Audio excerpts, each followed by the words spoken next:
सगळ्या पाचही बोटं सारखी नसतात, मग त्याच्यातून काहीतरी चुकीचं घडतं, परंतु ते घडता कामा नये म्हणून पोलीस आयुक्ताकडे बसलेले आहे. आपण देखील आपला विभाग कायदा सुव्यवस्था राखण्याचा, आणि मग जिथं कायदा सुव्यवस्था प्रश्न येतो तिथे आपला प्रश्न येतो. तर मेडिकल कॉलेज आहे, डॉक्टरांचा विषय आहे असं आपल्याला करून चालणार नाही. तर आपले देखील काही अधिकारी डेप्यूट करा, सरकारी हॉस्पिटल असतील तिथे त्यांनी व्हिजिट केली पाहिजे, यांच्या मेडिकल कॉलेजमध्ये काही व्हिजिट केली पाहिजे, काही महिला पोलीस असतील, महिला आमचे डॉक्टर असतील त्यांच्याशी थोडं संवाद साधला पाहिजे. काय अडचण आहे बाबा, म्हणजे जे काही पुढे दुर्दैवी घटना घडणार आहेत त्या थांबू शकतात. आणि मग पोलीस देखील ह्याच्यात महत्त्वाचा एक दुवा आहे. कलेक्टर इकडे आहेत, जिल्हाधिकाऱ्यांनी देखील एक व्हिजिट केली पाहिजे. वैद्यकीय म्हणजे आरोग्य विभागाचं काम असेल तरी सुद्धा, मेडिकल कॉलेजचं काम असेल तरी सुद्धा एक टीम बनवून आपण काम केलं पाहिजे. काय छोट्या मोठ्या काही गोष्टी असतात, स्वच्छतेचं आहे, पाणी नाही आहे, असं काय असेल, ताबडतोब काय ड्रेनेज सिस्टीम खराब झाली, हे ताबडतोब केलं पाहिजे. याला जास्त वेळ लावता कामा नये. आणि म्हणून याची आपण सगळ्यांनी नोंद घ्या. यामध्ये आपण मगाशी सांगितलं की काय चिठ्ठीमुक्त घाटी, म्हणजे चिठ्ठी देत नाही आता तुम्ही औषधाला.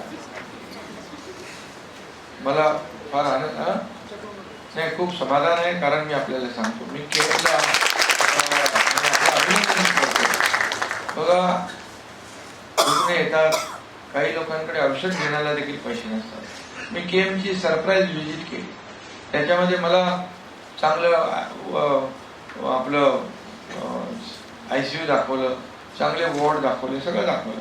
पण काही वॉर्ड बंद होते. ते मला कोणीतरी सांगितलं इथे आपल्याला सुरू केलं तर पेशंट वाढतील. मी तेही गेलं, बघितलं, ते तात्काळ सुरू करायच्या सूचना दिल्या, ते सुरू झाले. 200-300 पेशंटला त्याचा फायदा मिळाला. तिथे मला काही पेशंटचे नातेवाईक आले. औषधाचा आमचा प्रॉब्लेम आहे, औषधाला आम्हाला पैशाचा जो काही प्रश्न आहे तो आपण मार्गी लावा. मी त्याच दिवशी मुंबई महापालिकेच्या आयुक्तांना सांगितलं आणि 0 प्रिस्क्रिप्शन केलं. तिथे पूर्णपणे आता मोफत उपचार मिळतात. तुम्ही तर अगोदरच केलेलं आहे, त्यामुळे तुम्हाला धन्यवाद द्यावे तेवढे थोडे आहे. तुम्ही बरोबर रुग्णाची नस ओळखता, त्यामुळे ते तुम्ही त्यांना अगोदरच हा निर्णय घेतला. त्याबद्दल तुम्हाला काय अडचण आली तर सरकार आपल्या सोबत आहे, बिलकुल काळजी करू नका. शासनाकडून जो काही आवश्यक निधी आहे तो उपलब्ध करून नक्की दिला जाईल. आणि रुग्णसेवा ही ईश्वर सेवा म्हणून मानतो आपण, आणि त्यामुळे तुमचं महत्त्व प्रत्येकाच्या जीवनात, माझ्या सगळं मुख्यमंत्री असलो तरी सुद्धा डॉक्टर लागतोच, डॉक्टरशिवाय काय. त्यामुळे गाडी चालवायची असते तर डॉक्टरशिवाय पर्याय नाही. आणि म्हणून डॉक्टरचे प्रश्न जे आहेत, आपले सगळे प्रश्न आहेत, हे सोडवले पाहिजे असं सरकारचं मत आहे, भूमिका आहे. सुपर स्पेशालिटी हॉस्पिटल जे आहे आपलं, त्याला देखील आपल्याला काही म्हणजे तिथून दर्जेदार सेवा मिळते ही अपेक्षा असते. आणि म्हणून आपल्याला जे काही सर्जिकल वॉर्ड करायचं आहे, सर्जिकल बिल्डिंग, त्यासाठी आपण काहीतरी मला वाटतं इकडे मागणी केलेली आहे. त्यासाठी देखील आता आपण काय थोडं दमाने घेतलं पाहिजे, कारण आपण योजनांमध्ये पैसे आणि पण लक्षात ठेवतो, ही पण आवश्यक बाब आहे. आणि म्हणून तुम्हाला हे काम पुढे नेण्यासाठी, त्याचं जी काय प्रक्रिया करण्यासाठी जेवढे आवश्यक पैसे लागतील त्याची तरतूद करण्याच्या सूचना मी तत्काळ देतो. मला वाटतं, मला मगाशी आपले डॉक्टर कराड सांगत होते, जिरॅट्रिक वॉर्ड आहे इकडे, त्याला पण काहीतरी तुम्हाला बरे पैसे पाहिजे का, 2 कोटी रुपये, 2 कोटी रुपये लगेच देतो, काय प्रॉब्लेम.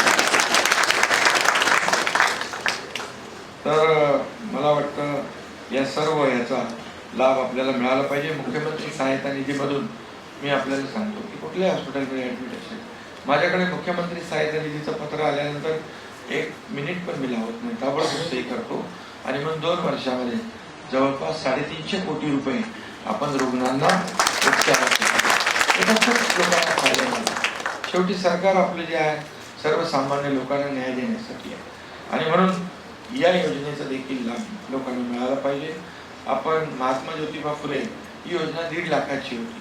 त्याच्यामध्ये काही अटी शर्ती होत्या, त्या आपण काढून टाकल्या आणि ती योजना 5 लाखापर्यंत आता केली.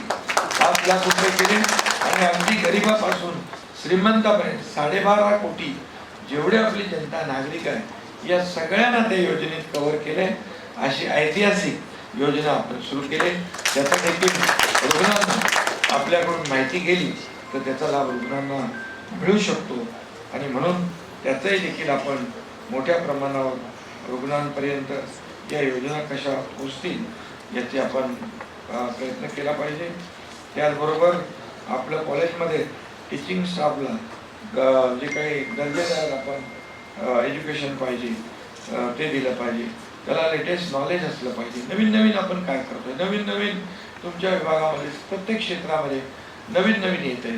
नवीन नवीन आपण जनतेच्या हिताचं जे आत्मसात केलं पाहिजे आणि त्याला चालना दिली पाहिजे. एवढंच मी या प्रसंगी आपल्याला सांगतो.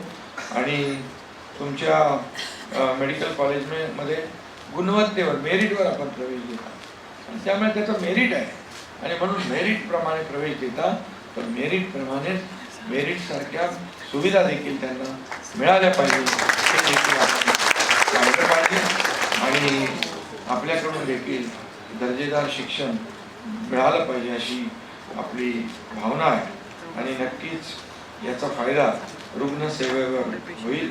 आणि म्हणून मी आता जास्त काही बोलत नाही, कारण आपल्याकडे neurology, neurosurgery, cardiology, plastic surgery अशा आपल्याकडे सुविधा आहेत चांगली. म्हणजे छत्रपती संभाजीनगरमध्ये एवढ्या सुपर स्पेशालिटीच्या या सुविधा आपल्याकडे आहेत. आपण कोविडमध्ये पाहिलं, मगाशी कोविडमध्ये कोणी चांगलं काम केलं म्हणून त्याचा आपण सत्कार देखील केला.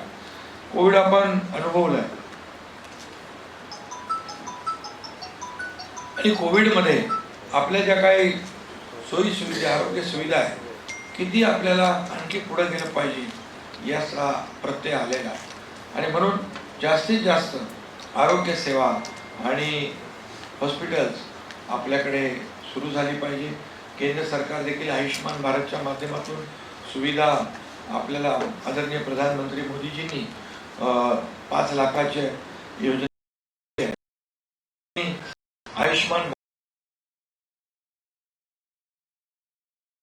प्रधानमंत्री मोदीजींना आपल्या सगळ्यांच्या वतीने मी वाढदिवसाच्या खूप खूप शुभेच्छा देतो.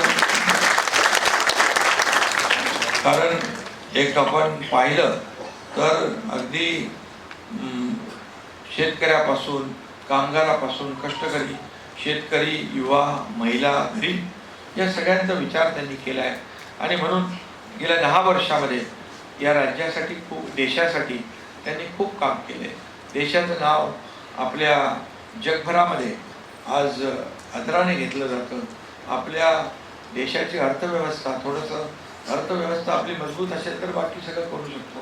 11व्या क्रमांकाची अर्थव्यवस्था जगभरामध्ये अनेक देशांची अर्थव्यवस्था डबघाईला आलेली असताना 11व्यावरून 5व्या नंबरला आणली, त्याबद्दल देखील त्यांना धन्यवाद दिले पाहिजे. 5व्यावरून 3ऱ्या क्रमांकावर आणण्याचा संकल्प त्यांनी मांडलाय. $5 ट्रिलियन इकॉनॉमी करण्याचा संकल्प, त्यामध्ये महाराष्ट्राचं $1 ट्रिलियन कॉन्ट्रीब्युशन देण्याचं आपण जे आहे ते सगळे क्षेत्र आहे. आणि म्हणून नीती आयोगमध्ये आला होता, त्याने सांगितलं की फक्त मुंबई MMRमध्ये $1.5 ट्रिलियन इकॉनॉमीचं पोटेन्शियल आहे. म्हणजे आपल्या राज्यात किती पोटेन्शियल आहे हे त्यावरून स्पष्ट होतं. आणि म्हणून आज आपण इंडस्ट्री आणतोय. फक्त ठाणे, मुंबई, रायगड, नाशिक परत मर्यादित नाही ठेवतो. आज संभाजीनगर समृद्धी महामार्गाचा त्याचा फायदा या इंडस्ट्रीला इकडे येण्यासाठी होणार. आणि म्हणून जास्तीत जास्त उद्योग देखील इकडे आपण आणतोय आणि सर्वसमावेशक विकास झाला पाहिजे यासाठी आपला हा प्रयत्न आहे. मी आपल्याला एवढं सांगतो की या आपल्या घाटी रुग्णालयाचा फायदा मराठवाड्यातल्या लाखो रुग्णांना होतोय, तो झाला पाहिजे आणि त्यासाठी आपण प्रयत्न करताय. 50 विद्यार्थ्यांची क्षमता होती, आता 300 आहेत ना, आता 200 आहे, आणखी आपण वाढवतोय. आणि त्यामुळे आपल्याकडे कॅन्सरचं ट्रीटमेंट होतं. स्टेट कॅन्सर इन्स्टिट्यूट आहे, पेट स्कॅन लागतो. हां, ते आपण देऊ. गेल्या 20 कोटी रुपये ते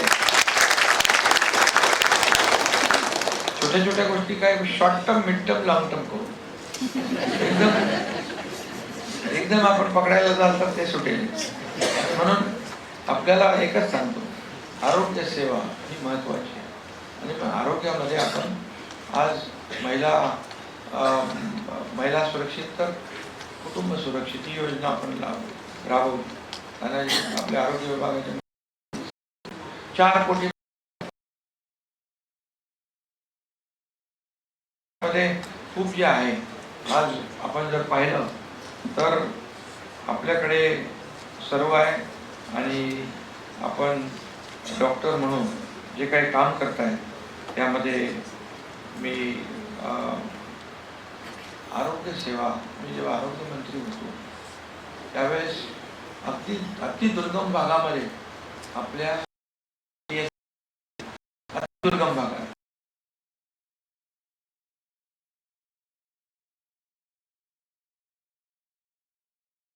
आपलं राज्य अधिक प्रगत आपण आरोग्य सेवेमध्ये कसं करता येईल एवढं आपण पाहूया. आणि पुन्हा एकदा मी आपले सर्व वरिष्ठ अधिकारी आहेत, डॉक्टर्स आहेत, स्टाफ आहे, सगळ्यांना शुभेच्छा देतो. आणि आपल्या ज्या काही मागण्या आहेत त्याच्यावर आपण फास्ट ट्रॅकवर घेऊ. छोट्या ज्या मागण्या आहेत त्या लवकर घेऊ. मध्यम मार्ग आहेत त्या मध्यम मागण्या त्याला थोडा अर्थ करू. शेवटी सगळे सोंग करता येतात, पैशाचं सोंग करता येत नाही. त्यामुळे जे आता काही लोक म्हणाले की लाडकी बहिणी आहे काय खोटी योजना आहे, फसवी योजना आहे, हे काय होणार नाही, पैसे मिळणार नाहीत. काही लोक कोर्टात गेले योजनामध्ये पाडायला, परंतु आम्ही त्याचं पूर्ण नियोजन केलं. कारण आपण आर्थिक वर्षाचं नियोजन केलेलं आहे. त्यामुळे कुठलीही योजना जी सुरू केलेली बंद नाही होणार, बंद होणार नाही याचं सर्व नियोजन सरकारने केलं. त्यामुळे तुम्हाला देखील आश्वासन देताना मी अगदी तोडून मापून देतोय. त्यामुळे तुम्हाला जे बोलणार ते दिलं पाहिजे आणि ते देणार. कारण आरोग्य सेवा आपली सक्षम झाली पाहिजे ही भूमिका सरकारची आहे. म्हणून तुम्ही आज मराठवाडा मुक्ती संग्राम दिनाच्या निमित्ताने आपण या ठिकाणी एकत्र आलेलो आहे. तुम्हाला पुन्हा एकदा मी शुभेच्छा देतो. धन्यवाद. जय हिंद, जय महाराष्ट्र.